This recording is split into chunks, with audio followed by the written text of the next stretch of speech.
निगम निगम वैदिक साहित्य वैदिक साहित्य कल्पतरोः कल्पतरोः कल्पवृक्ष का कल्पवृक्ष का गलितम गलितम पूर्णतः रूप से परिपक्व पूर्ण रूप से परिपक्व फलम फलम फल फल शुक शुक श्रीमद् भागवतम के मूल वक्ता श्री सुखदेव गोस्वामी के श्रीमद् भागवतम के मूल वक्ता श्री सुखदेव गोस्वामी के मुखात मुखात होठों से अमृत अमृत अमृत अमृत द्रव द्रव तरल अति सरलता से निकलने योग्य तरल अथवा से निकलने योग्य सभी प्रकार संयुतम संयुतम सभी प्रकार से पूर्ण सभी प्रकार से पूर्ण पिबत पिबत इसका आस्वादन करो इसका आस्वादन करो भागवतम भागवतम श्री भगवान के साथ सनातन संबंध के भगवान के साथ सनातन संबंध के विज्ञान से युक्त ग्रंथ को विज्ञान से युक्त ग्रंथ को रसम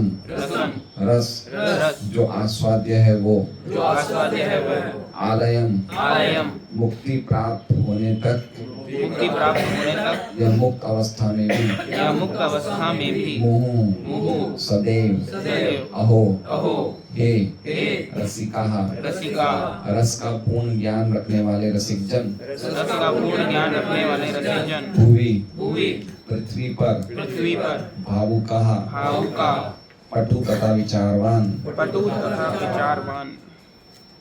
अनुवाद।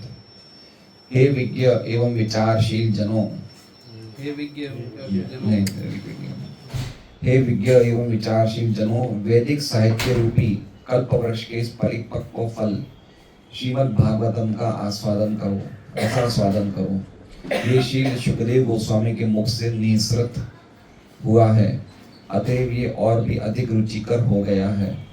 यद्यपि इसका अमृत रस मुक्त जीवों सहित समस्त जनों के लिए पूर्व से ही आस्वाद्य था।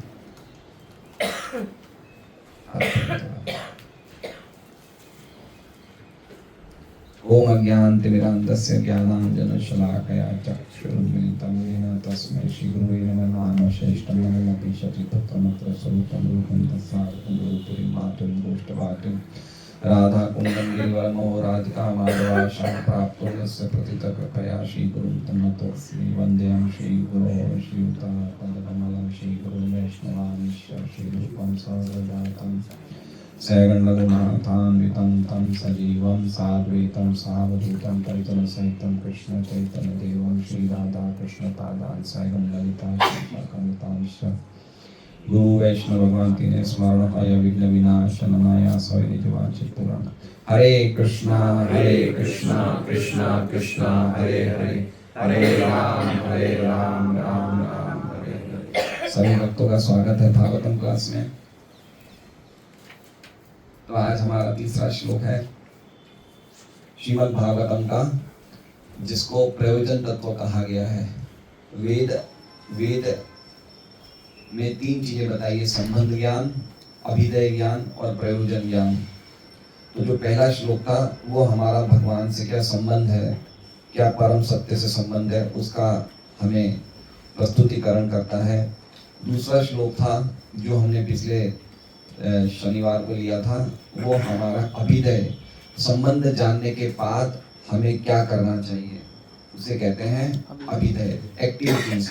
क्या एक्टिविटी करनी चाहिए, अर्थात भक्ति करनी चाहिए। ठीक है, तो उसे कहा गया अभिधेय। तो अभिधेय जो हमने पढ़ा था उसमें हमने देखा था कि कैसे भागवत के श्रवण करने मात्र से, विनम्रता पूर्वक श्रद्धा पूर्वक श्रवण करने मात्र से भगवान हमारे हृदय में बंध जाते हैं, है ना। सद्यो हृदि अवरुध्यते अत्र पृथिवी शूभिस्तत्क्षणात्। कितने टाइम में बंधते हैं, बोले बिल्कुल तुरंत बनते हैं, कोई विलंब किए बिना बंध जाते हैं, मतलब कैप्चर हो जाते हैं हृदय में। तो पिछले श्लोक में हमने देखा कि भागवत की क्या शक्ति है कि भागवत पढ़ने मात्र से भगवान को हम अपने हृदय में बांध लेते हैं, कैप्चर कर लेते हैं। तो भगवान भागवत की शक्ति का वर्णन दूसरे श्लोक में कहा है, या फिर दूसरे शब्दों में भागवत की महिमा का वर्णन किया कि भागवत कितनी अद्भुत ग्रंथ है ना। तो हमने कितनी चीजें पढ़ी थी, 7 चीजें पढ़ी थी भागवत में पिछले श्लोक में। सबसे पहला था धर्म बोधितो केतवो अत्र अत्र मतलब इस भागवतम में वो धार्मिक कृत्य जो पूरी तरह से भौतिक कामनाओं से प्रेरित है उनको बहिष्कार कर दिया गया है, पूरी तरह से बाहर निकाल दिया गया है ना। धर्म पूजितो केतो अत्र, फिर क्या है परमो, ये परम मतलब परम सत्य का प्रतिपादन करता है, सर्वोच्च वस्तु का प्रतिपादन करता है।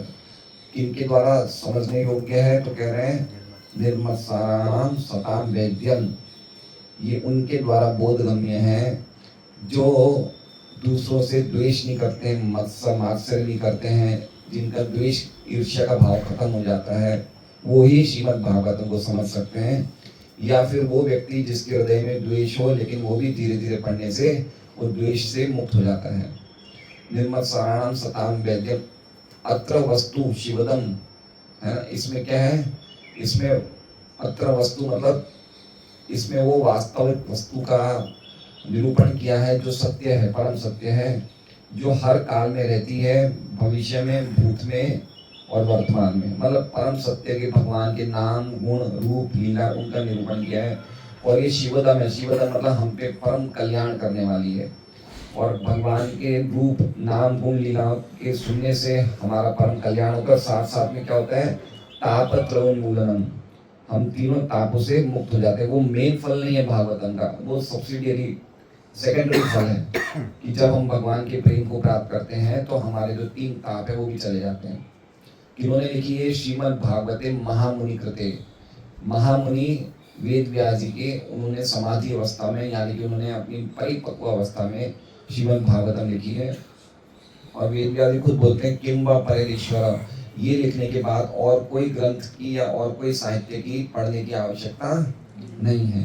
क्यों नहीं है, क्योंकि सत्यो हृदि अवरुध्यते, अत्र अत्र मतलब इस भागवतम को पढ़ने से ईश्वर परमेश्वर सदो सद्यो, सद्यो मतलब शीघ्र ही हृदय मतलब हृदय में अवस्थित है, हमारे हृदय में आ जाते हैं। लेकिन किसके द्वारा, सबके द्वारा तो कह रहे नहीं, कृति भी तत्शु भी तत्क्षणा, जो व्यक्ति पुण्यशाली है, जो व्यक्ति पवित्र है, वो बड़े सुनने की उत्कंठा से जो बैठता है भागवत सुनने के लिए, मुझे सुनना है और सुनना है और सुनना, उस भावना से, भागवतम सुनने की भावना से उसके हृदय में भगवान तुरंत ही बंध जाते हैं, तत्क्षण, बिना कोई विलंब किए। तो ये भागवतम ये क्या अद्भुत शक्ति है कि भगवान को बांध देती है खाली सुनने मात्र से। तो वो हमने दूसरे श्लोक में देखा। आज के श्लोक में बता रहे कि भागवतम का माधुर्य क्या है, मिठास क्या है, ठीक है। क्योंकि खाली शक्तिमान शक्ति वाली चीज से तो हम बंध नहीं सकते ना, हमें कुछ मीठापन भी चाहिए। तो भागवतम का क्या माधुर्य है ये तीसरे श्लोक में बता रहे हैं, जिससे कि हमें भगवान से प्रेम, मतलब ये भगवान भागवतम पढ़ते पढ़ते प्रेम हो जाता है, उस अवस्था को बताया है। व्यक्ति भागवतम सुनते सुनते भगवान का प्रेमी बन जाता है, वो इस श्लोक में बताया, प्रयोजन तत्व का प्रस्तुतिकरण किया है। तो पहला लाइन है निगम कल्पतरोर गलितम फलम। निगम मतलब वेद, वेद जो होते हैं या वैदिक साहित्य होते हैं उसे क्या कहा जाता है, निगम। और एक ऐसा है कल्पतरोर, कल्पतरोर मतलब ये हमारी सभी प्रकार की आवश्यकता को पूर्ण करने वाला एक वृक्ष की तरह है ना। कौन सी आवश्यकता है, धर्म अर्थ काम मोक्ष, जो कुछ भी हमें चाहिए, जो कुछ भी नॉलेज चाहिए, जो कुछ भी सीखना है, हमें कहाँ से मिलता है, वैदिक साहित्य से। वेद मतलब ज्ञान, है ना, ज्ञान प्राप्त होता है हमें। तो ये क्या भागवत क्या है, ऐसे वैदिक साहित्य रूपी कल्प वृक्ष का ये गलितम फलम है, फल है। तो फल कैसा है, ये फल गलितम, गलितम मतलब पक गया है, ये है ना, पक गया है। और पकने के बाद गिरा है ये फल। ये पकने के बाद जो गिरा है ये मतलब वेदों में स्थित नहीं है, गिर चुका है ये, है ना। और क्यों इतना मीठा है, क्योंकि अपने आप पका है ना। पकने के पहले हमने इसे तोड़ा नहीं है, समझ रहे हैं। जब पूरी तरह से कोई वस्तु पक जाती है तो अपने आप गिर जाती है, तो उसकी मिठास अलग होती है। तो कह रहे हैं कि ये अमृतम निगम कल्पतरोर गलितम फलम, ये बिल्कुल पका हुआ फल है। जो भागवत जो है वो वेद रूपी कल्प वृक्ष का बिल्कुल पका हुआ फल है। तो पका हुआ फल है तो वृक्ष से फल गिरता है तो टूट जाता है। तो कह रहे नहीं, टूटा नहीं। कैसे नहीं टूटा है, शुक मुखार, ये इसका स्वाद बना हुआ है। फल अगर ऊपर से गिरता है तो टूट जाता है, उसका स्वाद कम हो जाता है, लेकिन इसका स्वाद कम नहीं हुआ। क्यों? क्योंकि ये फल ऊपर से सबसे पहले भगवान नारायण ने इनको ब्रह्मा जी को दिया। सबसे पहले भागवत रूपी फल किसको दिया गया? भगवान ने किसको दिया? ब्रह्मा जी को। ब्रह्मा जी ने दिया नारद जी को, नारद जी ने दिया वेद व्यास जी को, और वेद व्यास जी ने अपने बेटे के स्नेह के खातिर अपने बेटे के मुंह में डाल दिया शुक मुखाद, है ना। तो पॉइंट कहने का है कि ये फल की मिठास क्यों बनी हुई है? क्योंकि ये टूटा नहीं है। ऊपर से एक व्यक्ति हाथ में लेके दूसरे को सौंप रहा है, दूसरे को सौंप रहा है, दूसरे को सौंप रहा है। इसका मतलब ये हुआ कि ये गुरु शिष्य परंपरा में चला आ रहा है फल, है ना। अगर गुरु शिष्य परंपरा में लिए बिना हम इस फल को चखना जाएंगे तो इसकी मिठास जाती रहेगी। इसलिए इसकी मिठास का आस्वादन करने के लिए हमें गुरु शिष्य परंपरा में इस भागवतम फल को लेना चाहिए, जिससे कि फल बना रहे, टूटे नहीं, इसकी मिठास खत्म नहीं हो। तो शुक मुखाद, ऐसे सुखदेव गोस्वामी के मुख से, सुखदेव गोस्वामी के मुख को ये फल छू लिया। और सुखदेव गोस्वामी को तोता भी कहा जाता है। तो जैसे तोते की चोंच से फल को मारने से फल में थोड़ा छेद हो गया है और उसकी मिठास बढ़ गई है, इसलिए कैसा हो गया ये अमृत द्रव। अमृत द्रव संयुतम, संयुतम मतलब अमृत और द्रव से मिक्स हो गया। अमृत मतलब ऐसा फल जो मीठा ही नहीं है लेकिन हमें अमृतत्व देने वाला है। ठीक है, अमृतत्व देने का मतलब क्या हुआ कि हमें जन्म मृत्यु जरा व्याधि से ये अमर बनाने वाला है।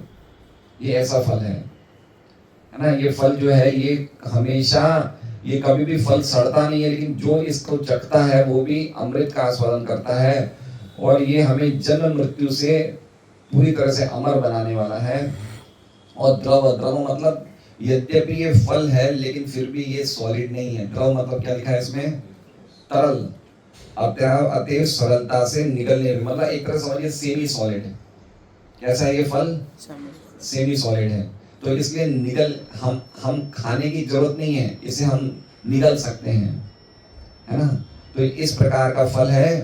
तो इसे खाएं या पिए, क्या करें? पहले क्या लिखा है? पहले लिखा है फल, लिखा है। फल को खाया जाता है, पिया जाता है, क्या किया जाता है? खाया जाता है ना। तो अब तीसरी लाइन में कह रहे हैं पिबत, खाओ मत, क्या करो? पियो इसे। इसलिए क्यों पियो? क्योंकि इस फल में ना तो छिलका है, ना ही इसमें बीज है।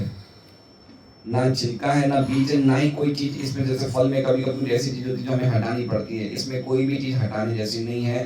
तो ये बिल्कुल तरल चीज बन गई है। इसलिए इसे क्या करो? पीबत, अमरस की तरह पीबत। क्या पियो? तो कह रहे हैं भागवतम रसम, ये पियो। भागवत मतलब ये भगवान की प्रॉपर्टी है। तो भागवत का अर्थ क्या है? विश्वनाथ चक्रवर्ती ठाकुर कहते हैं कि भागवत मतलब भगवान की प्रॉपर्टी है। तो भगवान अपनी प्रॉपर्टी इसको देते हैं, भक्तों को देते हैं, इसलिए इसे पियो। कैसा है ये रसम है। रसम मतलब स्वाद है इसमें। क्या है? रस का अर्थ क्या है? स्वाद, है ना। रस का अर्थ क्या बताया इसमें? रस जो आस्वाद्य है, जिसका हमें स्वाद मिलता है। ठीक है ना। हर एक चीज में हमें रस मिलता है, नहीं मिलता है। भौतिक जगत में हम जैसे टीवी देख रहे हैं, तो टीवी देखने से हमें कुछ रस मिल रहा है, नहीं मिल रहा है। उसी प्रकार से ये जो भागवतम क्या है, ये सभी प्रकार का रस यानी आस्वाद्य वस्तु है भागवतम। तो पिबत भागवतम रसम। ठीक है, पिएंगे, लेकिन कब तक पिएंगे? तो कह रहे हैं आलयम। आलय मतलब लय, लय का मतलब होता है मोक्ष। लय मतलब आप समझे, लय मतलब खत्म हो गया, है ना। लय, लय हो गया, इस चीज का प्रलय हो गया, लय हो गया। तो लय का अर्थ क्या बताया है कि व्यक्ति जब अपने आप को मोक्ष की प्राप्ति में आ जाता है, मुक्ति की प्राप्ति में, या तो सायुज्य मुक्ति या अन्य 4 प्रकार की मुक्ति, सालोक्य, शाष्टी, सामीप्य, ये मुक्तियां हैं। तो इसको भागवतम के फल को कब तक पिए? जब तक आप मोक्ष को प्राप्त नहीं कर लो। एक अर्थ तो ये हुआ पिबत भागवतम, क्योंकि अभी तो हमने मोक्ष को प्राप्त नहीं किया है ना। अभी तो हम बद्ध अवस्था में हैं, तो अभी तो हम बीमार अवस्था में हैं, तो हम पिएंगे, लेकिन कब तक पिएंगे? जब तक हम मोक्ष को प्राप्त नहीं कर लें। तो मोक्ष प्राप्त करने वाले भी अलग प्रकार के होते हैं। कोई व्यक्ति इतना ज्यादा दुखी होता है कि वो भगवान से एक होना चाहता है, मुक्ति प्राप्त करना चाहता है, अगर उसकी ये इच्छा, तुम भी पियो भागवत। कोई ऐसा व्यक्ति है जो भगवान के धाम जाना चाहता है, सालोक्य, साष्टी, सामीप्य, भगवान जैसा रूप पाना चाहता है, उनकी वो इच्छा है, तो तुम भी भागवत पियो, है ना। कोई भी प्रकार की मुक्ति प्राप्त करने के लिए क्या करना है, भागवत रूपी रस पीते रहो, पीते रहो। इसके अलावा भी कुछ अर्थ है तो कह रहे हैं लय नहीं आलयम, आलय मतलब मोक्ष प्राप्त करने के बाद भी पीते रहो, ठीक है।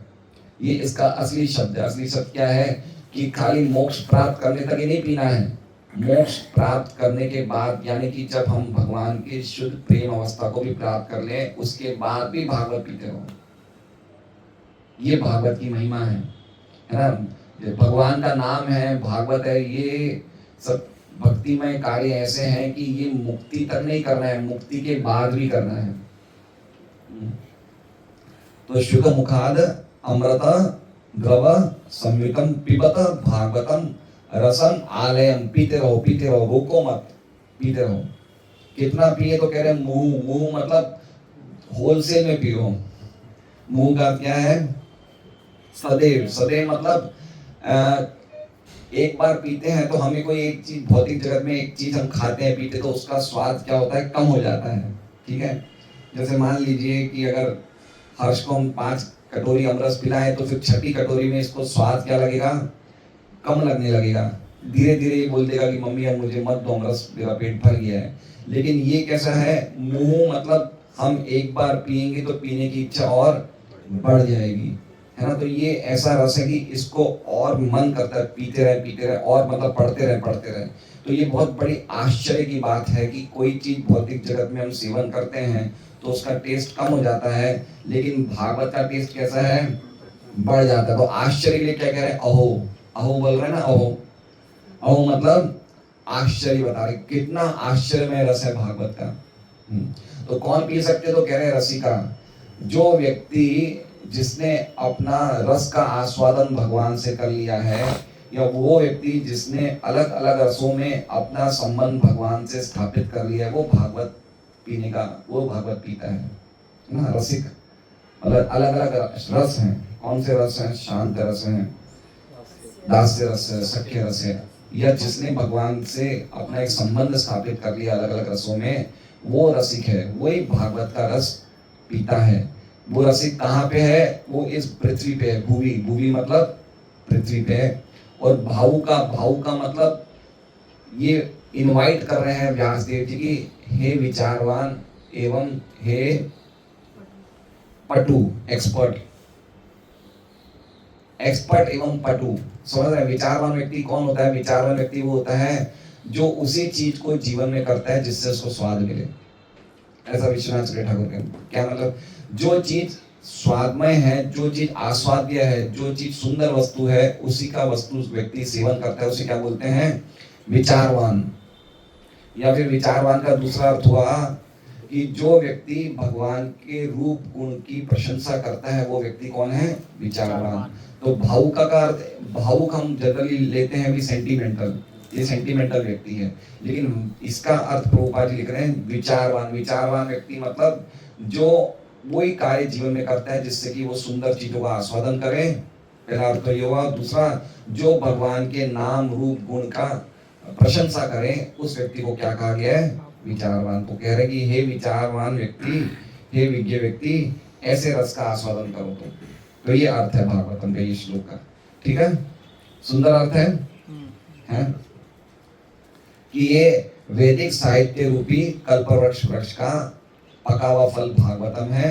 और ये फल का मिठास बनी हुई है क्योंकि ये ऊपर से नहीं गिर के ब्रह्मा जी, नारायण, भगवान नारायण से ब्रह्मा जी से वेद व्यास, ब्रह्मा जी से नारद, नारद जी से वेद व्यास जी से शुकदेव गोस्वामी के हाथ में आया है। इसलिए जो व्यक्ति गुरु शिष्य परंपरा में सुनने वाला होगा और जो व्यक्ति गुरु शिष्य परंपरा में बोलने वाला होगा, वही भागवतम का असली आस्वादन कर सकता है।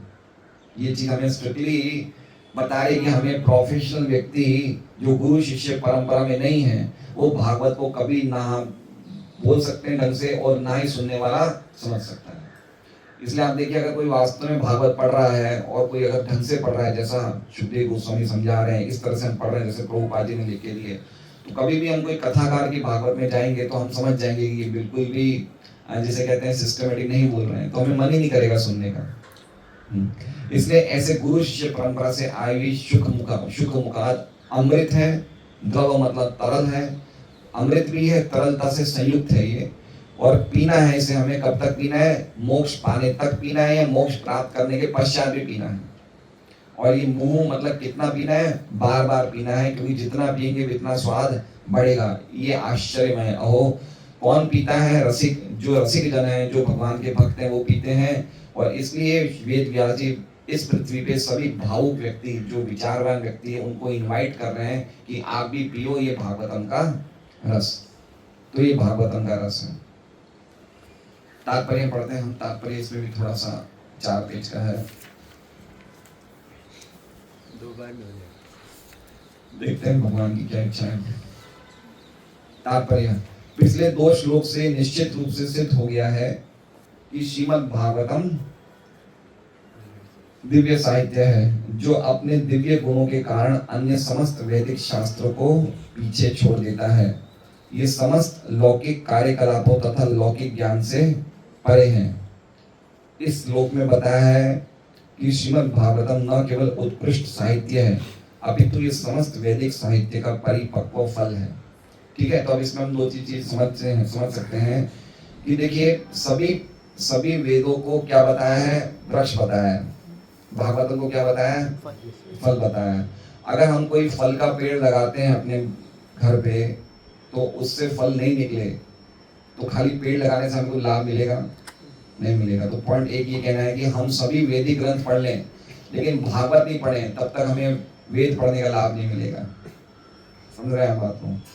जैसे मान लीजिए कि अगर आपको कोई वृक्ष को चखना है, तो कैसे चखेंगे? धनंजय गोविंद प्रभु, फल से चखेंगे। हम खाली छिलके या टहनियों को डालियों को तो नहीं चखेंगे। उसका स्वाद कहाँ से मिलेगा? फल से। तो उसी प्रकार से सभी वेदों का स्वाद कहाँ से मिलेगा? भागवत से। स्वाद वेदों में नहीं है, स्वाद किसमें है? वो फल में है ना। फल कहाँ से निकला है? वेदों से। लेकिन स्वाद वेदों में नहीं है, स्वाद कहाँ है? फल में है। तो अगर हमें वेदों का स्वाद चाहिए तो वेदों से नहीं मिलेगा, फल में मिलेगा, यानी कि भागवतम में मिलेगा। इसलिए ये जो भागवतम है, ये दिव्य साहित्य मतलब ये वेदों का एक फल है, लेकिन फिर भी ये वेदों में स्थित नहीं है। ये किसके मुख में स्थित है? सुखदेव गोस्वामी के मुख में स्थित है। इसका रस कहाँ पे स्थित है? वेदों में भागवतम की मिठास स्थित नहीं है। इसकी मिठास कहाँ स्थित है? सुखदेव गोस्वामी के मुख पे, या सुखदेव गोस्वामी की परंपरा में जो ऐसे व्यक्ति आ रहे हैं जिनका जीवन सुखदेव गोस्वामी जैसा है, उसके मुख में भागवत का रस स्थित है। तो ऐसे व्यक्ति से जब हम भागवत सुनेंगे तो हमें भागवत की रस मिलेगा। इसलिए हम देख रहे हैं हजारों, कितने साल से लोग 10-10, 20-20 कथा सुन रहे हैं, लेकिन उनको इंटरेस्ट ही नहीं है भागवत में। ना पढ़ने का इंटरेस्ट है, और ना ही उनके मन में कोई जीवन में चेंज आ रहा है। तो इसलिए पॉइंट ये बहुत इंपॉर्टेंट है कि ऐसे गुरु परंपरा से हमें भागवत सुननी चाहिए। और तीसरा ही बताया है कि ये समस्त श्रीमद् भागवतम, इस श्लोक में बताया कि श्रीमद् भागवतम न केवल उत्कृष्ट साहित्य है, अपितु ये समस्त वैदिक साहित्य का परिपक्व फल है। दूसरे शब्दों में ये सभी वैदिक ज्ञान का सार है। जैसे दूध का सार क्या है? दूध से क्या बनता है? दही। दही से क्या बनता है? मक्खन। तो उसी प्रकार से वेद को जब मथते हैं तो उससे क्या निकलता है? भागवत निकलता है। ठीक है, शुरू में मक्खन निकलता है, उसको मथना पड़ता है। तो उसी प्रकार से वेद फल नहीं है, फल क्या है? भागवत फल है ना। हम चाहे कितने भी ग्रंथ पढ़ लेंगे, लेकिन हमें जो प्राप्ति मिलेगी किससे मिलेगी? भागवत से मिलेगी। मक्खन टेस्टी लगता है ना। दूध ज्यादा टेस्टी लगता है, मक्खन ज्यादा टेस्टी लगता है? मक्खन ज्यादा टेस्टी लगता है। दूध भी चाहिए हमें, लेकिन पॉइंट ये है कि मक्खन उसका सार है। तो इसी प्रकार से वैदिक साहित्य का जो सार है वो क्या है? सारं समुद्रतम। जो वेदों का सार क्या है? भागवत है। इसे ध्यान में रखते हुए ये समझना चाहिए कि धैर्य एवं नम्रता से श्रवण करना निश्चित रूप से आवश्यक है। तो हमें इतनी अद्भुत चीज मिल रही तो हमें क्या करना चाहिए? दो चीजें बताइए, धैर्य से एवं नम्र। धैर्य मतलब धीरे धीरे, ऐसा नहीं कि बिल्कुल तुरंत हम लोग कोई जो मन करे हम पढ़ लें, ऐसा नहीं है। जैसा स्टेप बाय स्टेप, प्रथम स्कंद, द्वितीय स्कंद, तृतीय स्कंद, चतुर्थ, ऐसे स्टेप बाय स्टेप पढ़ें। और नम्रता से, नम्रता से मतलब बिल्कुल विनीत भाव से कि हमें भगवान को हम प्रसन्न कर रहे हैं भागवत पढ़ के, इस भाव से हमें भागवत को श्रवण करना चाहिए। अतः मनुष्य को चाहिए कि वो श्रीमद् भागवतम द्वारा प्रदत्त संदेशों तथा उपदेशों को अत्यंत आदर के साथ तथा ध्यान पूर्वक ग्रहण करना चाहिए। अब आगे देखिए, ये तो बता दिया हमें, सिस्टम बताया कि कैसे ग्रहण करना चाहिए। आगे बता रहे हैं निगम कल्पतरो, जो शब्द बताया उस पर बता रहे हैं प्रभुपाद जी। वेदों की तुलना कल्पवृक्ष से की गई है क्योंकि उनमें मनुष्य के लिए जानने योग्य सारी बातें पाई जाती है। उनमें सांसारिक आवश्यकताओं के साथ साथ आध्यात्मिक साक्षात्कार का भी वर्णन हुआ है। वेदों में सामाजिक, राजनीतिक, धार्मिक, आर्थिक, सैन्य, चिकित्सीय, रासायनिक, भौतिक, पराभौतिक विषयों से संबंधित ज्ञान के नियामक सिद्धांत तथा जीवन के लिए जो भी आवश्यक है सभी का समावेश है। तो जैसे हमें धनुर्वेद चाहिए, है ना, ये सब जितनी भी चीजें हैं, आयुर्वेद, धनुर्वेद कहाँ से मिलता है? सब वेदों से। जो भी प्रकार की हमें शिक्षा चाहिए, ज्ञान चाहिए, चाहे भौतिक ज्ञान भी क्यों ना चाहिए, कहाँ से मिलेगा? वेदों से। धर्म, अर्थ, काम से संबंधित जो भी ज्ञान है वो वेदों से मिलेगा। इससे बढ़कर इसमें आध्यात्मिक साक्षात्कार के लिए विशेष निर्देश है, मतलब मोक्ष, ये भी हमें कहाँ से मिलेगा? वेदों से मिलेगा। नियामिक ज्ञान में जीव को क्रमशः आध्यात्मिक स्तर तक ऊपर उठाया जाता है। नियामक ज्ञान पता है? नियामक ज्ञान, नियामक ज्ञान मतलब जो ज्ञान जिसको फॉलो करने से हमारे जीवन में नियम आए, है ना, नियम होना चाहिए जीवन में। जैसे सुबह सूर्यास्त के पहले पहले सूर्योदय के पहले पहले उठ जाना चाहिए, नियम, है ना। वेदों के संदेश कैसे कि उनको फॉलो करने से हम जीवन में नियम आने चाहिए कि संध्या के टाइम पे सोए नहीं, संध्या के टाइम पे प्रसाद नहीं लें, सुबह सूर्योदय के पहले उठ जाएं। तो इससे क्या, ये सब नियम फॉलो करते करते हमें आध्यात्मिक उन्नति तो होगी लेकिन साथ साथ में भौतिक उन्नति भी होगी, है ना। जैसे कहते हैं जो व्यक्ति लेट उठता है उसकी दरिद्रता आती है, बोलते हैं ना ऐसा कि जल्दी उठने से संपन्नता आती है। तो वेदों के नियम इस प्रकार के कि अगर इनको हम फॉलो करेंगे तो आध्यात्मिक उन्नति तो होगी लेकिन साथ साथ में हमें भौतिक उन्नति भी मिलती है। हर प्रकार की चीज वेदों को पालन, इसलिए वेदों को कहा गया कल्पतरु, सब चीजें हमें मिलती है ना। तो प्रभुपाद जी को एक शिष्य ने पूछा कि प्रभुपाद जी देखो मैं 4 नियम पालन करूं, मैं अच्छा भक्त हूं। तो प्रभुपाद जी क्या बोले? तुम भक्त नहीं बने, तुम अच्छे मनुष्य बने। भक्त तो भी आगे की बात है। तो पॉइंट ये है, युधिष्ठिर महाराज भी कहते हैं महाभारत में कि लोगों की उम्र इसलिए कम है कि लोगों के जीवन में नियम नहीं है, लेट उठते हैं, है ना। तो वेद क्या है, हमें स्टेप बाय स्टेप ऊपर ले जाते हैं कि भाई नियम करो, ये करना है, ये नहीं करना है, धीरे धीरे ऊपर बढ़ो, इस तरह से स्टेप बाय स्टेप ले जा रहे हैं। तो प्रभुपाद जी कह रहे हैं कि क्रमशः आध्यात्मिक स्तर तक ऊपर, क्रमशः मतलब ग्रेजुअली, क्योंकि तुरंत नहीं उठाया जा सकता है ना। जैसे बाइबल भी है, कुरान भी है, ये भी क्या कर रहे हैं, मुसलमानों और ईसाइयों को ग्रेजुअली उठा रहे हैं। सीधा कर बाइबल में ऐसा लिखा होगा सर्व धर्मान परित्याज्य, लोग नहीं मानेंगे। तो उनमें क्या बताया जाता है? thou shall not kill, तुम हिंसा मत करो, लोगों से दया रखो, छोटी छोटी बातें, इनको फॉलो करने से धीरे धीरे व्यक्ति ऊंची स्थिति में आएगा। तो इसलिए भागवत वेदों में पहले धीरे धीरे छोटी छोटी बातें बताई कि धीरे धीरे वो आध्यात्मिक स्तर पर आए और उसके बाद सर्वोच्च आध्यात्मिक अनुमति तो ये जान लेना है कि श्री भगवान समस्त रसों के भंडार है। अब इसमें एक रसम जो शब्द है उस पर पूरा प्रभुपाद जी, रसम शब्द है रसमालयम। तो रस का अर्थ क्या होता है वो प्रभुपाद बता रहे हैं, रस का अर्थ क्या होता है। तो सबसे पहले प्रभुपाद जी लिख रहे हैं, इस भौतिक जगत में उत्पन्न होने वाले प्रथम जीव ब्रह्मा से लेकर एक क्षुद्र चींटी तक सभी जीव इंद्रियों द्वारा कोई ना कोई रस प्राप्त करने के इच्छुक रहते हैं।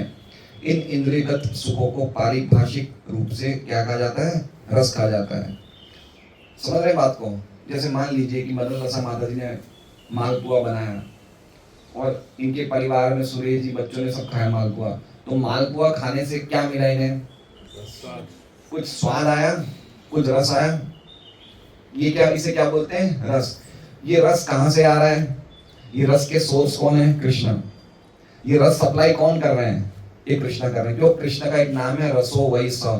साक्षात मूर्तिमान रस भगवान कृष्ण है। खाली स्वाद की मामला नहीं है। हम स्पर्श करते हैं तो हमें रस मिलता है, हम देखते हैं तो हमें रस मिलता है ना? हम कुछ चीज सूंघते हैं तो रस मिलता है, हम कुछ चखते हैं। भगवान गीता जी में कह रहे हैं ना, रसो हम अपसु कौन्तेय, कि जल में क्या कह रहे हैं कि मैं जल का स्वाद में हूँ, पुण्य गंध पृथ्वी चा, पृथ्वी की गंध में हूँ। तो इंद्रियों को जब इंद्रिय विषय मिलते हैं तो कुछ रस मिलता है। सही बात है? सही बात है ना? हमें कुछ ना कुछ, हम क्यों काम कर रहे हैं? हम व्यापार कर रहे हैं, नौकरी कर रहे हैं, क्यों कर रहे हैं? हमें कुछ रस मिल रहा है, नहीं मिल रहा है? मान लीजिए कि अगर सत्य महाप्रभु को बोलूं कि आज से आपको जो भी कार्य कर रहे हैं, जो भी कमाई करनी है, जो भी आपको प्राप्ति हो रही है, आपको इस घर में नहीं देना है, पड़ोस में देना है, तो इनको पड़ोस में देने से रस मिलेगा? नहीं मिलेगा। इनको इस घर में, क्योंकि इनका एक रिलेशन है, एक रस मिलता है बच्चों का पालन करने से, कुछ घर में बैठने से, तो एक रस की प्राप्ति होती है। तो ये रस क्या है? ये रस के बारे में बताया कि एक्चुअल में रस क्या है। तो ये जो रस हमें मिल रहा है वो कैसा रस है? वो जड़ रस है। वो कैसा रस है? जड़ है, मतलब कुछ समय के बाद वो खत्म हो जाता है। जैसे 6 दिन हमें कमाने में रस मिलता है। सही बात है? 6 दिन प्रभुपाद लिखते हैं भक्ति रसायन सिंधु में कि सोमवार से शनिवार हमें कमाने में रस मिलता है और रविवार को हमें खर्च करने में रस मिलता है। तो हमारे रस चेंज हो रहे नहीं हो रहे हैं, है ना? हम 2 दिन जाएंगे, वीकेंड्स पे जाएंगे, कहीं घूमने जाएंगे, रिसोर्ट पे जाएंगे, फिर हमें लगता है हमने खूब खर्च कर लिया, अब वापस कमाने जाओ, है ना? सही बात है सुरेश जी? खूब खर्च होगा, अब चलो वापस काम पर लग जाओ। तो ये रस चेंज हो रहे हैं, इसे कहते हैं जड़ रस, है ना? ऐसे हम लोग कोई भी चीज लंबे टाइम तक नहीं कर सकते हैं। कोई भी इंद्रिय तृप्ति, इंद्रिय विषय में जो रस मिल रहे हैं, एक लंबे समय तक नहीं चलते हैं। लेकिन मिल तो रहा है, कुछ ना कुछ तो रस मिल रहा है, लेकिन वो रस जो है वो हमें जो मिल रहा है अभी भौतिक जगत में, वो ओरिजिनल रस नहीं मिल रहा है। क्या रस मिल रहा है? जड़ रस मिल रहा है। जड़ रस मतलब कुछ समय के बाद वो खत्म हो जाता है। ठीक है? अब ये रस कौन कौन से मिलते हैं प्रभुपाद जी बता रहे हैं। रस का मतलब समझ गए ना आप लोग? इंद्रियों को इंद्रिय विषयों से जब हम लगाते हैं तो कुछ ना कुछ हमें स्वाद मिलता है, उसको क्या बोलते हैं? रस बोलते हैं। कौन कौन से रस हैं? तो कह रहे हैं ऐसे रस कई प्रकार के होते हैं। प्रामाणिक शास्त्रों में 12 रसों के नाम इस प्रकार गिनाए गए हैं। पहला रस रौद्र, क्रोध। क्रोध करते तो हमें रस आता है। सही बात है? कभी कभी क्रोध करने में कितना गुस्सा, कितना आनंद मिलता है हमें, कुछ ना कुछ रस मिलता है ना। बाद में हमें लगता है कि हमने क्यों किया क्रोध, लेकिन कुछ तो हमें मिलता है, मन की भड़ास निकलती है ना, कुछ निकल, कुछ अच्छा लगता है हमें। सही बात है? तो ये क्या है? एक रस है रौद्र रस, दूसरा रस है अद्भुत आश्चर्य। कभी कभी हमें कुछ चीज लगता है कि भाई बहुत हमको एक ऐसी चीज देखते हैं जिससे हमें बड़ा आश्चर्य लगता है, तो हमें लगता नहीं है कि भाई, जैसे हम देखते हैं कि छोटा सा बच्चा 5 साल का गीता जी कंठस्थ बोल रहा है तो आश्चर्य फील होता है नहीं होता है? तो ये भी क्या, ये भी रस है। रस नहीं लगता अरे कैसे कर रहा है ये, ऐसा नहीं बोलते हैं? तो आश्चर्यता की भावना कैसे आई? कोई रस है नहीं है। तो ये रस के जो ओरिजिन है वो कौन है? कृष्ण है। ठीक है? बात समझिए पहले, ये बात समझना जरूरी है कि रस को सप्लाई कौन कर रहे हैं हमें? वो कौन कर रहे हैं? कृष्ण कर रहे हैं। क्यों? क्योंकि कृष्ण साक्षात रस है, रसराज श्री कृष्ण, है ना? साक्षात रसिक शेखर। देखिए अगर आप भागवत पढ़ेंगे, बहुत सुंदर श्लोक है भागवत में, 10वें स्कंद का 47वां श्लोक, 47वां अध्याय है, 10वें श्लोक का 43वां अध्याय है और 17वां श्लोक है। उसमें क्या होता है? भगवान कृष्ण और बलराम जी को कंस ने जब बुलाया था रंग स्थल पे, ग्वालिया पीठ से लड़े थे और सबको पहलवानों से लड़ना था, चाणूर और मुष्टिक से। तो जब भगवान उस वहां प्रवेश करते हैं मथुरा में रंग स्थल पे, तो जब वो प्रवेश करते तो उस मैदान में, स्टेडियम में सब लोग थे।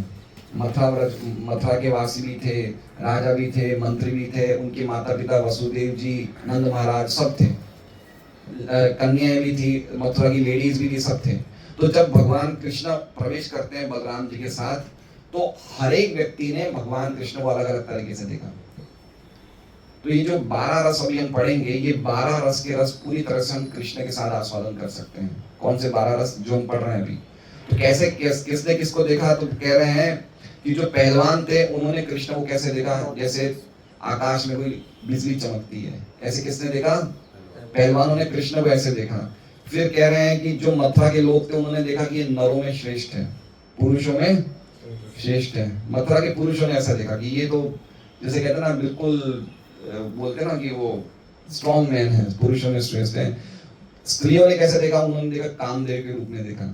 कैसे देखा? इससे सुंदर तो कोई है ही नहीं जगत में। फिर जो गांव ग्वाले थे उन्होंने क्या देखा? ये तो हमारा बंधु है, ये तो हमारा रिलेटिव है, उन्होंने ऐसे देखा। जो पुण्य जो पापी व्यक्ति थे, जो पापी राजा बैठे थे, जैसे कंस बैठा था, उनके भाई बैठे थे, उन्होंने कैसे देखा? ये साक्षात दंड देने आया हमें, ये हमें सजा देने वाला, उन्होंने ऐसे देखा। नंद महाराज भी थे, वसुदेव जी, उन्होंने कैसे देखा? ये तो हमारा बच्चा है, उन्होंने ऐसे देखा। और जो कंस थे उन्होंने साक्षात देखा ये मृत्यु आ गई मेरे सामने। और जो कम बुद्धि वाले लोग थे उन्होंने क्या देखा? ये भगवान का विश्व रूप है। और जिन्होंने योगी बैठे थे, योगी ने क्या देखा? ये परम सत्य है। और जो वृष्णिवंशी थे उन्होंने क्या देखा? ये हमारे आराध्य देव है। तो इतना अद्भुत श्लोक है कि भगवान एक ही है, लेकिन उनको सब लोग अलग अलग तरीके से, जैसे मान लीजिए कि अभी सत्यभामा प्रभु घर में प्रवेश करें तो इनको कितने रिलेशन से देखा जा सकता है? अभी कैसे दिखेगा? ये मेरे पिता हैं। माता जी कैसे देखेगी? ये मेरे पति हैं। दो ही रिलेशन में देख सकते हैं। इनको बिल्डिंग में कोई भी मृत्यु के रूप में देखेगा? ये साक्षात मृत्यु है, ऐसा कोई देखेगा नहीं ना। लेकिन भगवान जब प्रवेश करते हैं, भगवान के साथ व्यक्ति कोई भी रस का आस्वादन कर सकता है ना। तो इसलिए बता रहे हैं कि जो 12 रस देखे जाए बताएंगे, वो 12 रस कौन कौन से, पहले हम ये देखते हैं। क्रोध देखा हमने, दूसरा है आश्चर्य, और ये सब हम लोग भी थोड़ा थोड़ा इनका आस्वादन हम भी करते हैं रस का, यद्यपि जड़ रस में कर रहे हैं लेकिन कर रहे हैं। तीसरा क्या बता रहे हैं? श्रृंगार रस, पति और पत्नी के बीच में एक जो रिलेशन होता है उसे कहते हैं दाम्पत्य प्रेम। चौथा क्या है? हास्य, हमें हंसी आती तो बड़ा अच्छा लगता है ना, कभी टैगा मार के हंसते हैं। पांचवा क्या है? वीर शौर्य, मतलब किसी को दो तीन टेक देते हैं, एक थप्पड़ मारते, कभी कभी मन करता है 4 बार मार दिए, इसमें भी रस मिलता है। ठीक है। छठा क्या है? दया, हमें दया आती है कभी किसी पे, इस व्यक्ति को कुछ मिल जाए, भोजन मिल जाए, या जैसे कोई भूखे को कुछ दे दे, तो एक मन में दया की भावना आती है, प्रसाद दे दे, कुछ दे दो, दया भी एक रस है। सातवां क्या है? किसी की नौकरी करने में बहुत अच्छा रस है, दास्य रस ना। दास्य रस में एक बहुत अच्छी सिक्योर भावना होती है कि मैं इनका सेवक हूँ, ये मेरे सेठ हैं, ये मुझे ध्यान रखेंगे। तो ये सबसे ओरिजिनल दास्य रस किसके साथ अच्छा लगता है? भगवान के साथ जब हम दास्य बन जाए तो हमें बहुत सिक्योरिटी फील होगी। तो ये दास्य रस है। फिर बताया है सख्य, मित्रता का रस, है ना। मित्रता का भी एक रस होता है। हम हर एक चीज अपने फैमिली मेंबर्स को नहीं बताते, कुछ फ्रेंड्स को बताते हैं, सही बात है।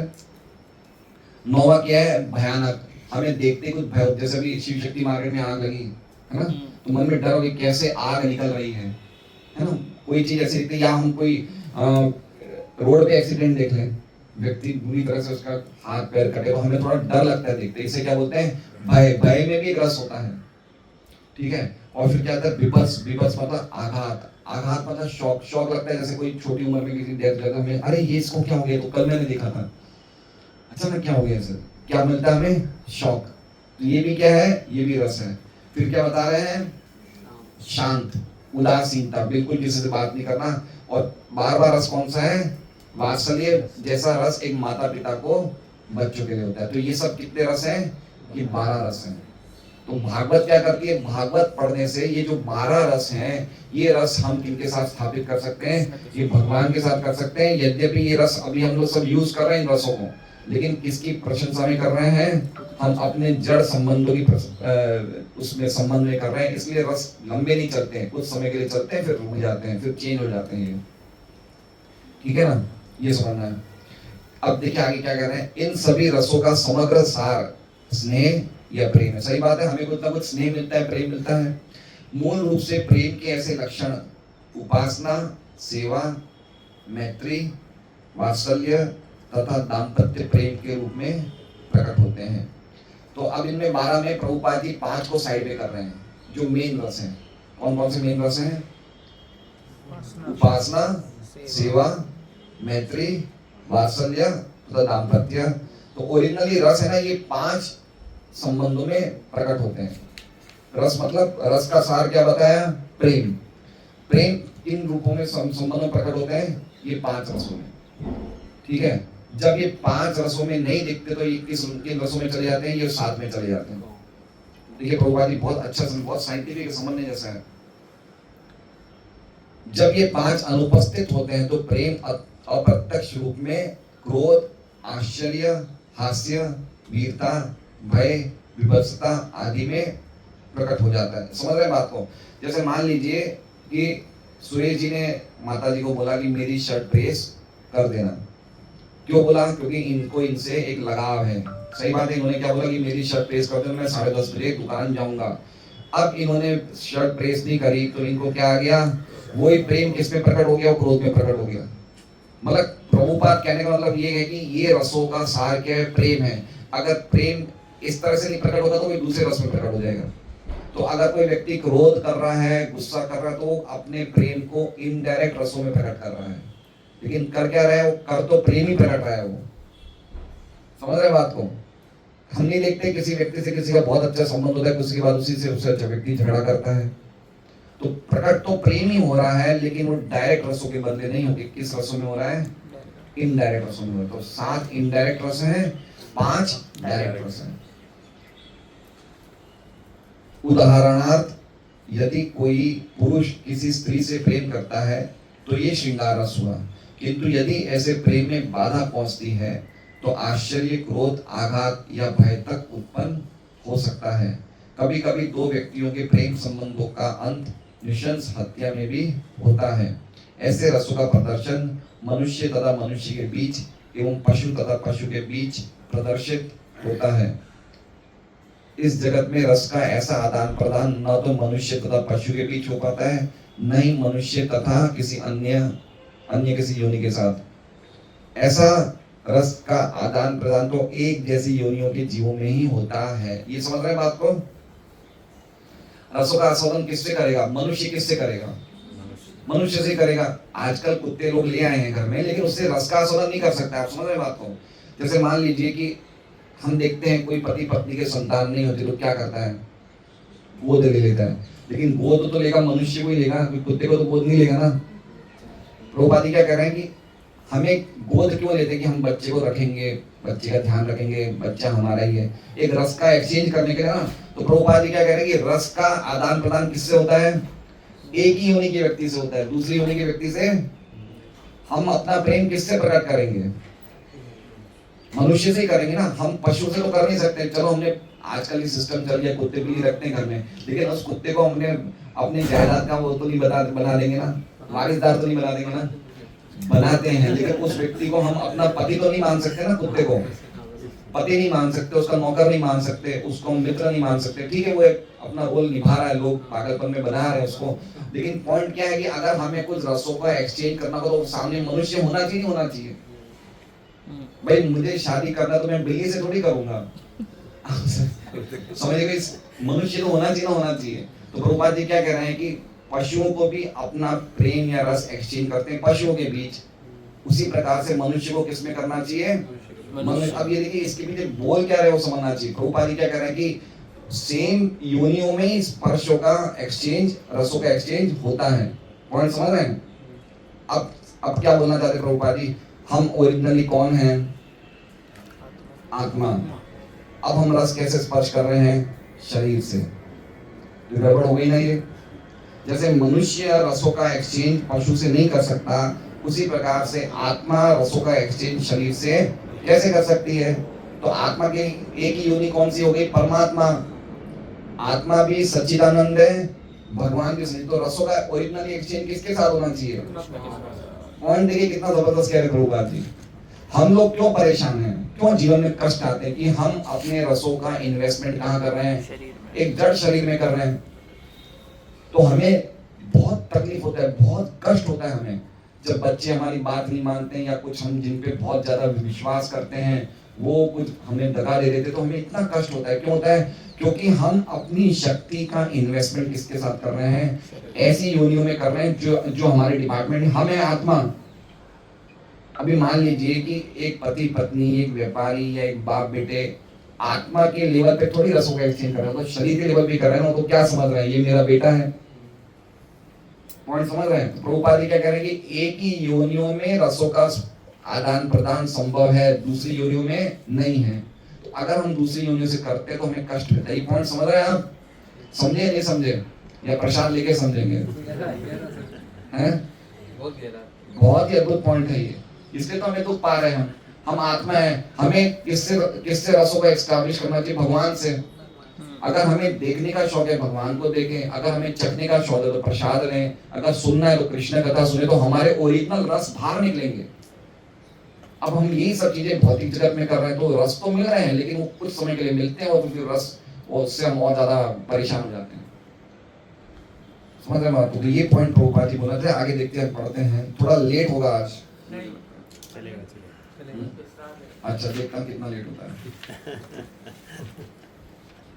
ऐसे रसों का आदान प्रदान तो एक जैसी योनियों के जीवों में होता है, किंतु जहां तक आत्माओं का प्रश्न है, वे गुणात्मक रूप से परमेश्वर के समरूप हैं। इसलिए प्रारंभ में रसों का आदान प्रदान तो आध्यात्मिक जीव जीवात्मा तथा आध्यात्मिक परम पूर्ण भगवान के साथ ही हुआ था। लिख दिया, साफ साफ बोल रहा है कि प्रारंभिक रसों का ओरिजिनल किसके बीच में होता है? जीव और भगवान के साथ होता है। ओरिजिनल रस हमारे किसके साथ है? भगवान के साथ है। ये आध्यात्मिक आदान प्रदान या रस आध्यात्मिक जगत में जीवों तथा परमेश्वर के बीच पूर्ण रूप से प्रकट होता है।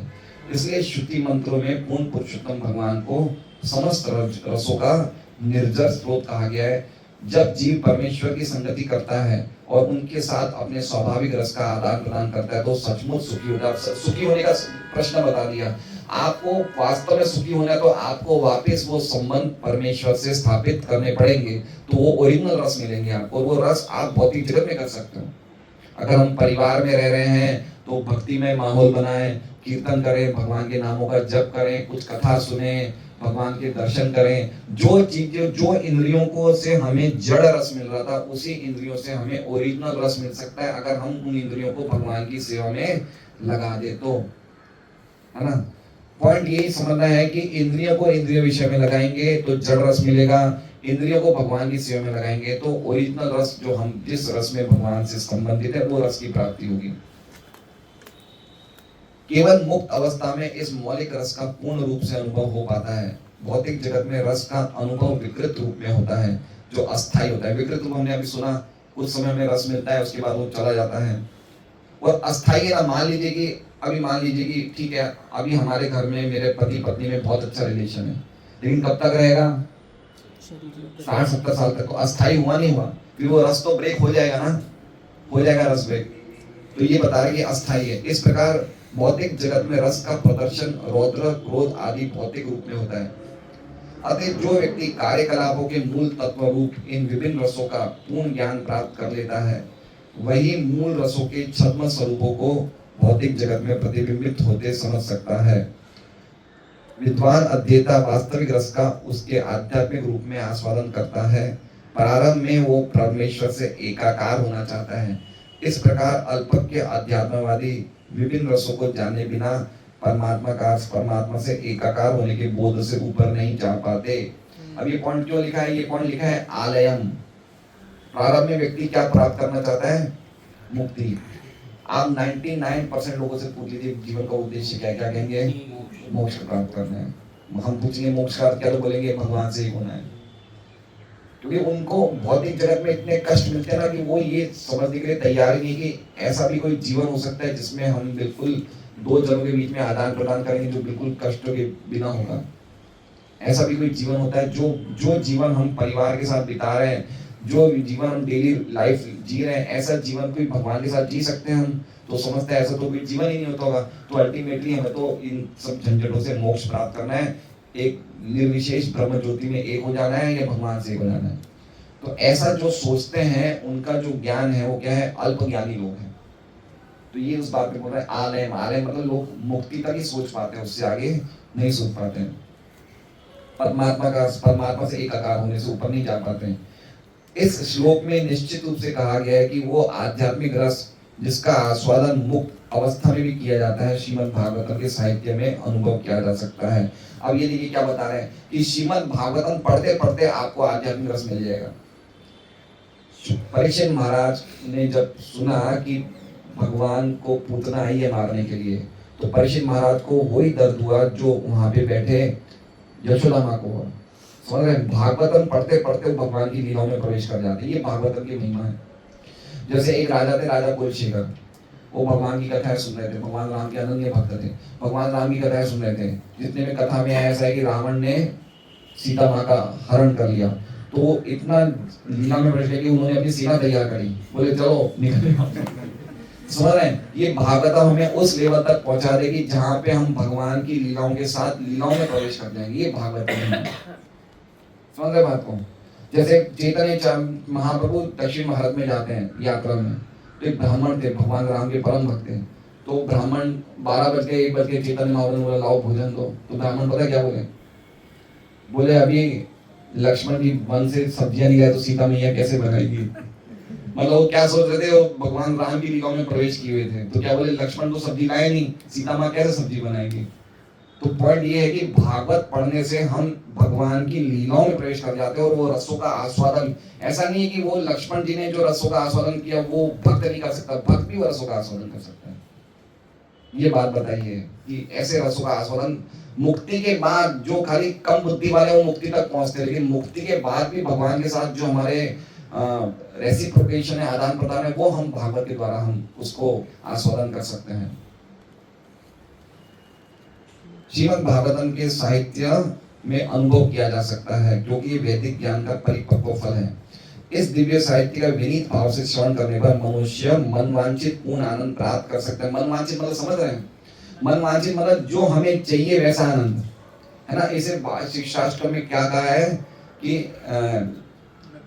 आनंदाम बुद्धिवर्धनम प्रतिपदम पुण्णामृता स्वादनम सर्वात्म स्नपनम, जो रस हमें चाहिए वो मिलता है मनवांछित।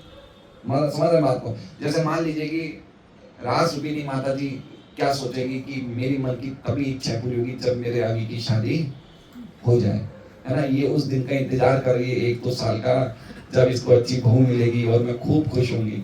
लेकिन वो आने के बाद भी उनको लगेगा कि और कुछ बाकी रह गया है, उनके मन की इच्छा अभी भी पूरी नहीं हुई है। समझ रहे हैं? हमें लगता है ना, जैसे हमें लगता है कि भाई हम एक छोटे घर में रहते हैं, मेरी सभी मन की इच्छा पूरी जाएगी जब मेरा घर, लेकिन बड़ा होने के बाद भी हमें ऐसा लगता है कुछ कमी तो अभी भी रह गई है। तो वेद व्यास ने सभी ग्रंथ लिख दिए, लेकिन उनको लगा यार कुछ कमी रहेगी, क्या चक्कर है, मेरे हृदय में खाली खाली क्यों लग रहा है? तो फिर नारद जी ने बोला आपने भागवत नहीं लिखा। तो ये बता रहे हैं प्रभुपाद जी की मन वांछित जो आनंद हमें चाहिए, जो हमें एक्सटेसी चाहिए, वो भागवत पढ़ने से, रेगुलर पढ़ने से वो मन वांछित आनंद मिलेगा हमें। कैसे मिलेगा? विनीत भाव से श्रवण करना है, बस विनीत भाव। ये बार बार प्रभुपाद, सबमिसिव मूड। हमारा मूड ऐसा नहीं होना चाहिए भाई ये क्या बार बार पढ़ना है, 2 बार तो पढ़ चुका, 3 बार पढ़ चुका। भागवत पढ़ने के लिए कभी हमें ये नहीं बोलना चाहिए मैंने 2 बार कर ली प्रभु जी। कभी कभी मैं पूछता हूँ भक्तों से, प्रभु 1 बार हो गया मेरा, ये बोलना ही अपने आप में विनीत भाव नहीं है।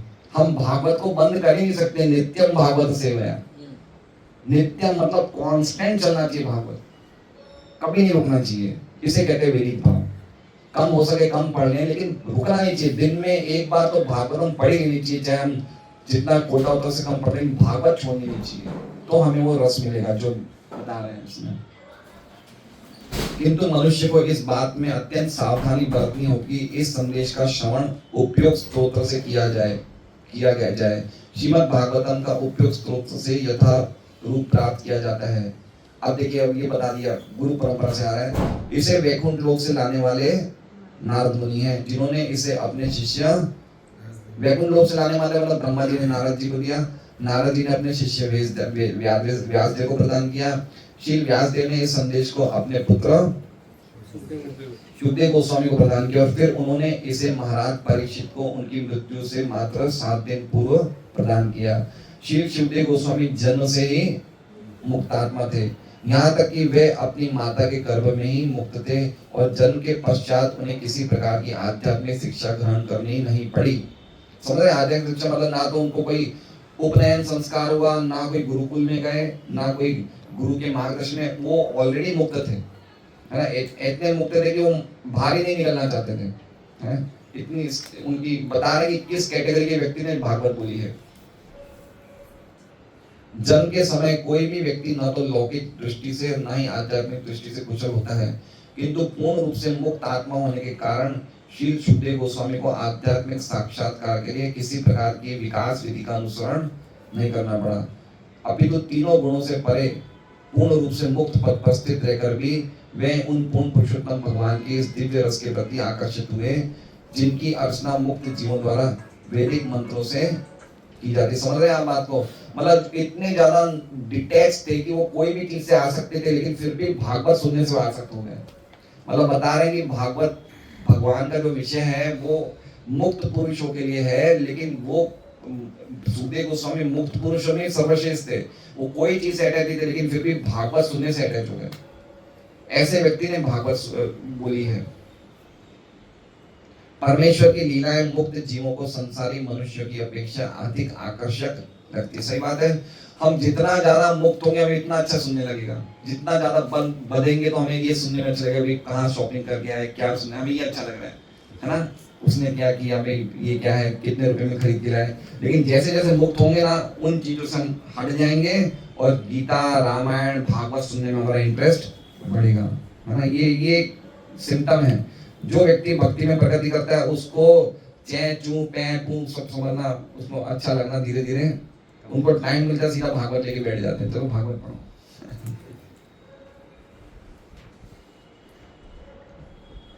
श्रीमद् भागवतम के भगवान किसी भी दृष्टिकोण से निराकार नहीं है, क्योंकि दिव्य रस का आस्वादन केवल व्यक्ति के साथ ही संभव है। ये क्यों लिखा है पॉइंट कि जहाँ पे रस की बात है तो ऐसा नहीं समझना चाहिए निर्विशेष धर्म की बात कर रहे हैं, एक व्यक्ति की बात करिए, क्योंकि व्यक्ति से ही रस निकलते हैं। श्रीमद् भागवतम में भगवान की दिव्य लीलाओं का वर्णन है और श्री सुखदेव गोस्वामी ने क्रमबद्ध रूप में इनका वर्णन किया है। अतः उनकी विषय वस्तु सभी वर्गों को भाने वाली है, चाहे वो मुक्तकामी हो या परम के साथ एक होने की इच्छा करने वाले हो। संस्कृत में शुद्ध शब्द का अर्थ तोता भी होता है।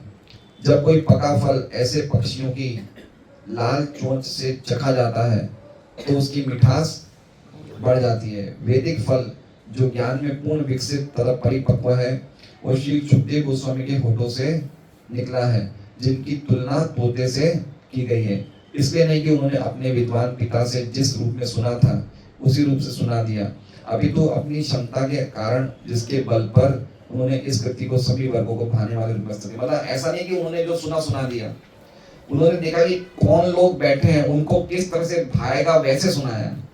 समझ रहे हैं आप बात को? जैसे मैंने कुछ सुना, मैं वो ये देखना चाहिए व्यक्ति को कि कैसी ऑडियंस बैठी है, उनको किस प्रकार से प्रस्तुत करना चाहिए कि वो मैटर को ढंग से समझ सके। ठीक है। जैसे प्रभुपाद जी आप लेक्चर देखिए, ज्यादा कोई भगवान की लीलाएं नहीं बोलते थे। किनको बोलते थे? फॉरेनर्स को। ज्यादा बातें नहीं, we are not this soul, we are suffering from birth, death, old age, disease, ज्यादा बातें नहीं, बस इतना। जब इंडिया में आते हैं तो हम ज्यादा बातें बोल सकते हैं, लेकिन फॉरेनर्स को, इसमें प्रभुपाद के लेक्चर्स फॉरेन में 25-30 मिनट से ज्यादा के नहीं है, क्योंकि उन्हें पता है फॉरेनर्स इतना नहीं बैठ सकते। लेकिन भक्ति सिद्धांत सरस्वती लेक्चर देते थे, 6-6 घंटा लेक्चर देते थे। तो ये सुखदेव गोस्वामी की महान महिमा है कि उन्होंने सुना ऐसे नहीं, सामने व्यक्ति को कैसे सुनाना चाहिए वो भी जानते थे। श्री सुखदेव गोस्वामी के होठों से कथा वस्तु इस प्रकार निश्चित हुई है कि जो भी निष्ठावान श्रोता विनीत भाव से सुनता है वो तत्काल इसके दिव्य रस का आस्वादन करता है, जो भौतिक जगत के विकृत रसों से भिन्न है, जिसकी हमने चर्चा करी, जड़ रस। ये परिपक्व फल सर्वोच्च कृष्ण लोक से एकाएक नहीं आ गिरा, प्रस्तुत ये गुरु शिष्य परंपरा की श्रृंखला से होता हुआ सावधानी पूर्वक बिना किसी परिवर्तन या अवरोध के नीचे तक आया है ना। मैंने कहा ना, जैसे भगवान ने ब्रह्मा ने ऐसे पूरा सावधानी से आ रहा है, कहीं भी ये ब्रेकअप नहीं हुआ है, कोई संदेश इसका माइनस प्लस नहीं हुआ, एज इट इज आ रहा है पूरा। ऐसे अल्पज्ञ मनुष्य जो दिव्य गुरु शिष्य परंपरा से संबंधित नहीं है, वे रास नृत्य के सर्वोच्च दिव्य रस को उन श्री सुखदेव गोस्वामी के चरण चिन्हों का अनुगमन किए बिना समझने का प्रयत्न करके भयंकर भूल करते हैं, जिन्होंने इस फल को दिव्य अनुभूति की अवस्था अनुसार अत्यंत सावधानी से प्रस्तुत किया है। है ना। तो ये पॉइंट बता रहे हैं, जितनी भी कथाएं होती है उसमें 5वें या 6वें दिन क्या होता है, महारास होता है ना। भागवत में ये होता है, गोवर्धन लीला, महारास। ये जो प्रभुपाद जी बता रहे हैं ये बिल्कुल नॉनसेंस है। इस तरह से हम रासलीला को प्रकट करेंगे तो हम बहुत बड़ा, जो भी सुन रहा है वो भागवत से और दूर चला जाएगा। इस तरह के जो 7 दिन के जो सुनाते हैं, 5वें दिन ये, 6ठे दिन देवहूति संवाद, 7वें दिन प्रहलाद चरित्र, फिर ऐसे भागवत सुनने से हम असली भागवत के संदेश से दूर जा रहे हैं। क्योंकि शुद्धदेव गोस्वामी का फुटस्टेप, शुद्धदेव गोस्वामी ने ऐसे सुनाया गया, कैसे सुनाया शुद्धदेव गोस्वामी ने, पहले प्रकृति के बारे में बताया, पुरुष के बारे में बताया, कर्मों के नियम बताया, नरक का वर्णन किया, उसके बाद 10वें स्कंद में शुद्धदेव गोस्वामी है। और हम लोग ये कुछ सुनाए बिना डायरेक्ट जंप मार देते हैं। तो ये बहुत ही खतरनाक है। ये एक तरह से आप समझिए हम लोगों को असली भागवत से दूर कर रहे हैं। मनुष्य को श्रीमद् भागवतम की स्थिति को श्री सुखदेव गोस्वामी जैसे महापुरुषों को ध्यान में रखकर जानी चाहिए, जिन्होंने विषय का प्रतिपादन बड़ी सावधानी से किया है। श्रीमद् भागवतम की गुरु शिष्य परंपरा बताती है कि भविष्य में भी श्रीमद् भागवत को ऐसे व्यक्ति से समझा जाए जो श्री सुखदेव गोस्वामी का पूर्ण प्रतिनिधित्व करता हो।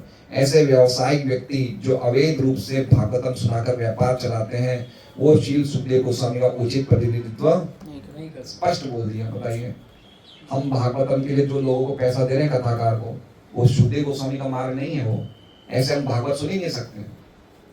भाई कोई कथाकार आए, जैसे मान लीजिए कि अभी गौतम प्रभु को कथा करवानी है, कथाकार ये बोलते भाई मुझे कुछ चाहिए नहीं, आपको कुछ देना है दे दीजिए, भगवान की सेवा में लगा देंगे, वो तो बात अलग है। लेकिन हम अपना प्राइस रखते हैं कि हमें 7 लाख चाहिए, एक दिन का 1 लाख चाहिए, 7 दिन का 7 लाख, या हमारा जो भी प्राइस रखते हैं वो प्राइस रखते हैं। हमने पूरा भागवतम का वो कर दिया, पूरा कंप्लीटली डिस्ट्रॉय कर दिया। कोई फायदा नहीं है ऐसी कथा। प्रभुपाद जी एक तात्पर्य कि 1000 साल तक भी सुनेंगे ना, तभी भी भागवतम नहीं समझ पाएंगे।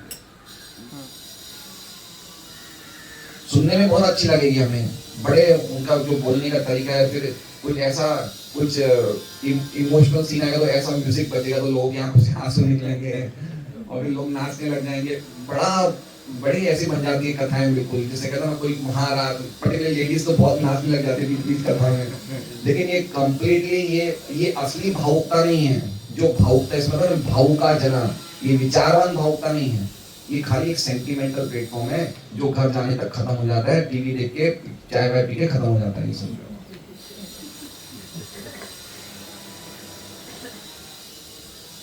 ऐसा व्यावसायिक व्यक्ति जो अवैध रूप से भागवतम सुनाकर व्यापार चलाता है, वो सुखदेव गोस्वामी का उचित प्रतिनिधित्व नहीं करता। ऐसे व्यक्ति का पेशा एकमात्र अपनी जीविका अर्जित करना है, अतः ऐसे व्यवसायी व्यक्तियों का भाषण नहीं सुनने चाहिए। ऐसे व्यक्ति इस गंभीर विषय को समझने की क्रमिक विधि का अभ्यास किए बिना सीधा गुह्यतम अंशों को सुनाते हैं। वे सामान्य रूप से रास नृत्य की कथा वस्तु में गोता लगाने लगते हैं और मूर्ख किस्म के लोग इसका गलत अर्थ लगाते हैं।